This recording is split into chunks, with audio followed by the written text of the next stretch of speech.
In today's video, I'm going to teach you how to schedule a whole day call in Microsoft Teams.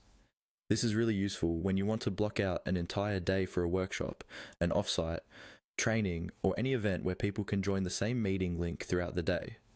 Instead of picking a specific start and end time, we'll mark it as an all-day event so it's clear on everyone's calendar.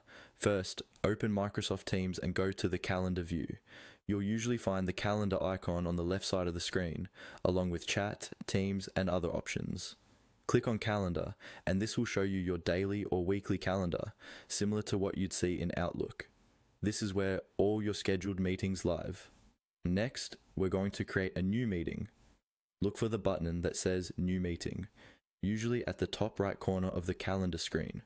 Click on that, and a meeting creation window will open up. This is the form where you define everything about your call. Now, start by typing in the meeting details.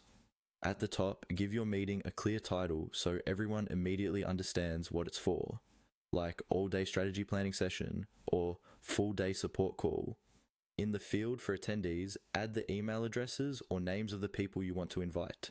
You can also add optional attendees if some people don't need to be there the whole day.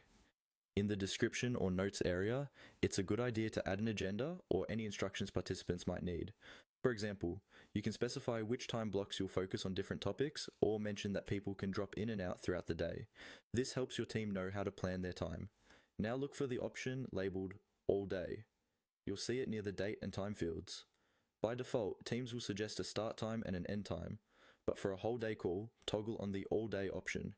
Once you turn this on, Teams will automatically treat the meeting as an all-day event, and it will appear at the top of the calendar for that entire day instead of as a specific time slot. When you're happy with all the details, click on Save. In some versions of Teams, this may also send out the invites automatically. Once it's saved, your whole